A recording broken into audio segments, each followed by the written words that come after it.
Hi అండి, ఎలా ఉన్నారు? బాగున్నారా? బాగుండాలని కోరుకుంటున్నాను. ఈరోజు వినాయకుడికి సేమియా పాయసం తయారు చేస్తున్నాను. మీరు కూడా చూద్దురు రండి. ఈరోజు వినాయక చవితి కదా, అందుకే స్పెషల్గా వినాయకుడికి బెల్లంతో సేమియా పాయసం వండుతున్నాను. చాలా టేస్ట్ ఉంటుంది పాయసం. బెల్లం వేస్తున్నాను.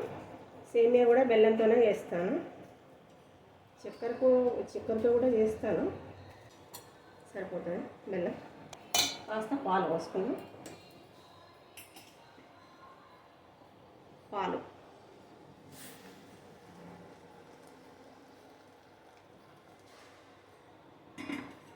చిక్కటి పాలు కదా, గట్టిగా అయిపోతుంది. సరిపోతాయి. ఇప్పుడు ఈ పాలు సరిపోతుంది. మనం తినాలనుకున్నప్పుడు వేడి పాలు కొంచెం సేమ్యాలో కలుపుకొని తింటే బాగుంటుంది. ఇవి ఎండు ఖర్జూరం నానబెట్టుకున్నాను. నానబెట్టి ఇందులో వేసుకుంటున్నాను. సేమ్యాలో కట్ చేసి ముక్కలు చేసి వేసుకుంటున్నాను.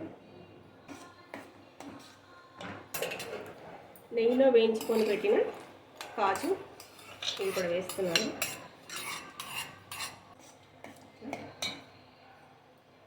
ఫేవరెట్ ఇలాచీ పౌడర్,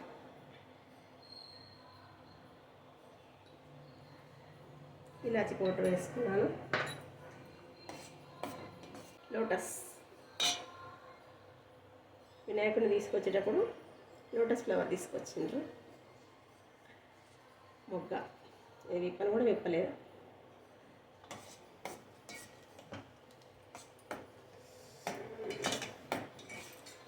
బెల్లంతో సేమియా పాయసం రెడీ. చూసారా, టేస్టీ సేమియా పాయసం రెడీ. పాయసం బౌల్లోకి సర్వ్ చేసుకుంటున్నాం. ఎప్పుడు చక్కెరతో చేసుకుంటారు కదా సేమియా పాయసం, బెల్లంతో కూడా ట్రై చేయండి. చాలా టేస్ట్ ఉంటుంది. టేస్ట్కి టేస్ట్, హెల్తీకి హెల్తీ. సేమియా పాయసం రెడీ. బెల్లంతో చేసిన సేమియా పాయసం రెడీ.